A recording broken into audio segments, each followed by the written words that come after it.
See if I can do this in this heat again. I kind of like being outside. I think I said that in my last video. I just like to get out of the house, and I'm not trying to escape my kids today. I just took my daughter to work, and it's the in-between time where I have to go pick up the boys from their job. My last vlog, I bitched and complained about my kids, and I might do a little bit more of that now. Um, that's one of the things that I like to do with content creation. I just like to make vlogs and talk and share wisdom or share feelings. It's kind of like an open journal to me. I feel like it's growth. I say that a lot lately, and I think my kids are in tune to that. Like, I tell them when they do something positive, I say, this is growth, or even negative, and they learn something from it. I'm like, this is growth. We're going to look at this as growth. And part of my growth is learning. I think part of my growth is learning to not feel guilty for feeling. I'm frustrated. I'm aggravated, and it doesn't make me love my children any less. For lack of a better way to put it, I love them no matter what, even when they piss me off. But they do piss me off sometimes. And one thing I noticed, and I think I learned to express myself when I feel this way, I learned it from my children. They are very open with me. They're very honest with me about their feelings. And I have always maybe been a little reserved with my children, but I've been more honest with them as they've gotten older because I feel like they can handle it. I feel like they need to understand what I'm going through, because just like when they were teenagers, I really tried, especially as the years went by, and I learned from the one child, then the next child, then the next child. Um, I really tried to let my teenagers be teenagers. I let them have their feelings. And I've told my kids that they owe me that now. I'm 52 years old. I'm not under a doctor's care. I need to be. I will be working on that. But I am obviously going through menopausal changes. I'm not in menopause. I'm not going full blown menopause. I missed my menstrual cycle for like 4 or 5 months. I think from like March to like June or July. And then it came back like an angry bitch. And now it just, it sticks around. It gets weird. It goes away for a day, comes back for a day. And I'm going through those things. But anyway, I feel like it's detrimental to our mental health if we cannot express how we are feeling physically or emotionally or hormonally. And I'm alone a lot in that I am the parental figure in the household, and everybody else is in their 20s. Um, and they have not been in my shoes. So, and sometimes I think they feel like I'm lashing out at them, and it does look that way sometimes, but it's just, I'm tired. I'm physically tired. I'm emotionally tired. I am drained. I'm stressed. I've talked about my oldest daughter. She is currently incarcerated. She's incarcerated in New Mexico. She's 33 years old. She's my oldest child. Um, she suddenly decided, and I mean suddenly, um, during COVID, during 2020, about mid 2020, that she would try to use drugs. She would try drugs, meth specifically. Um, that didn't seem to be satisfying enough, so she moved on to, there's something the kids called it, slamming or something, slamming heroin, slamming meth. She had OD'd on fentanyl 2, maybe 3 times in New Mexico. I had spoken to a detective who was very familiar with her because back in, I think it was April or early May, I reported her missing because I could not. She was like a slippery little eel, when those addicts are on their shit.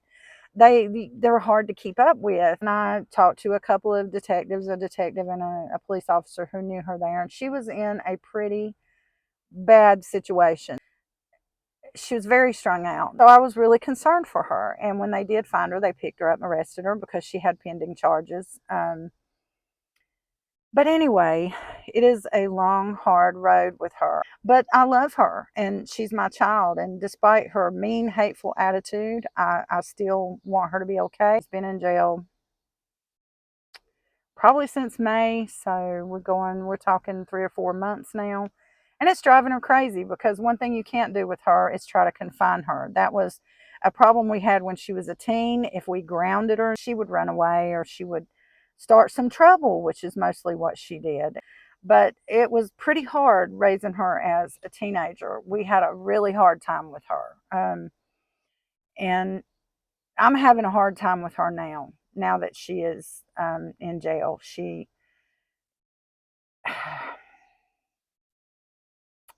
It's just her way or the highway. That's how she does it. And I feel like she's very cold towards other people.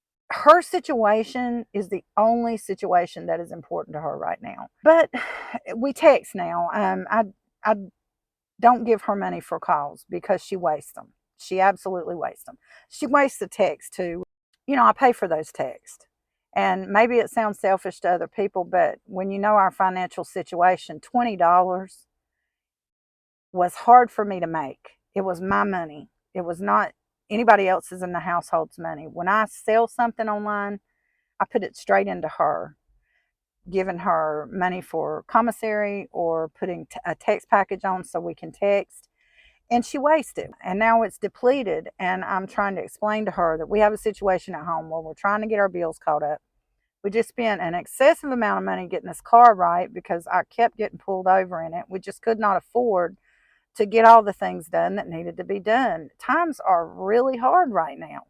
And I don't think that my daughter appreciates that. She can't talk her way out of this one. She's done it before. She's talked her way out of things before. She's gotten her way. And the one thing that she doesn't like is being confined and being told what to do. Um, I'm having a difficult time with what I need to do about that because the other children have told me to just stop putting a text package on there for a little bit so that I can get a break because they have pointed out to me that I'm extremely stressed when I talk to her. My voice changes. I go up a few octaves or whatever you call that, and I get really stressed. I've been getting really bad headaches. I can't sleep at night. I'm worried because cutting her off means not knowing where she's at or what's happening to her, and I don't want to cut her off completely. I just need a break from her because she is so demanding with me, just extremely demanding. Seems like she is really testing my nerves.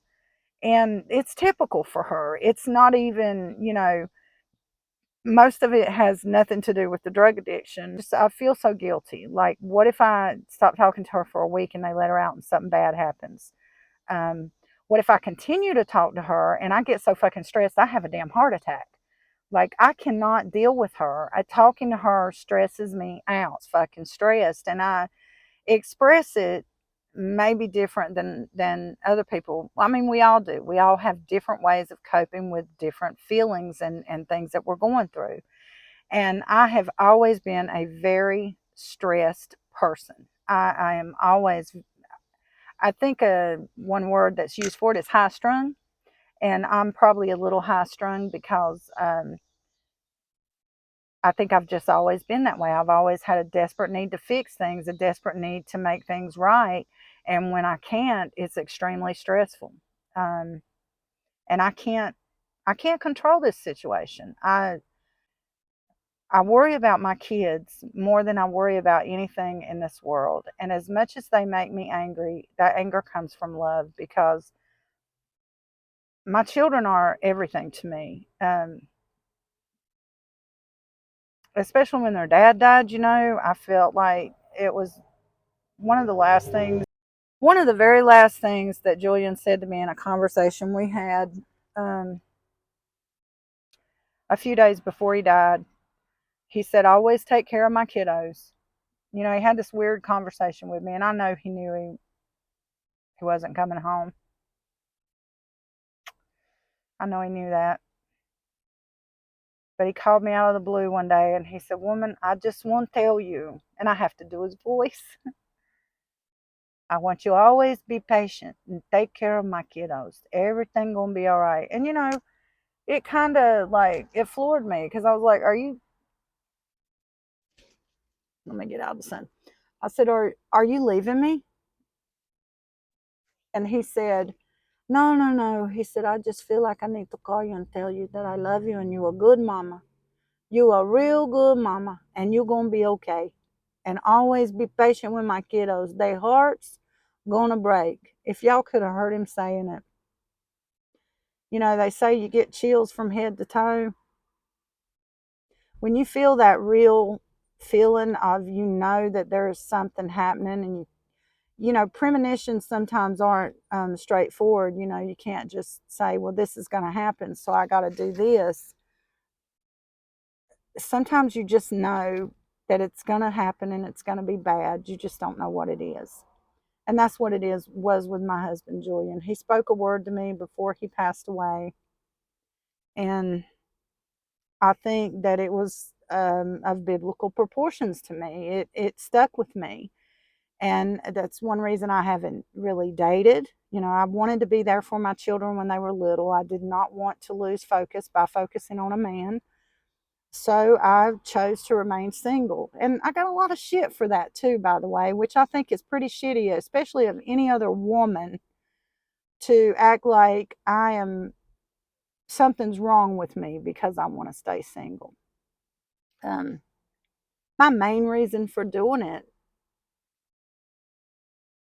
well, there were two reasons. I really love my husband. I can't let go of what a good man he was to me. The other is that I need to protect my children. There was nobody else here to do that. I mean, there's three fathers. One of them's dead, one of them's in prison, and the other one's a shithead who had a whole fucking bunch of babies and didn't take care of any of the ones with the white women, but he went to Mexico and got him a nice young girl and had a bunch of babies with her. But, takes two to tango. I raised that kid with Julian's help and love, and he's fine. But anyway, it is what it is, but it doesn't make it any easier. So I dragged that out for a really long time, but I think the message is important. Y'all have a good day, good rest of the week. Peace. Bye bye.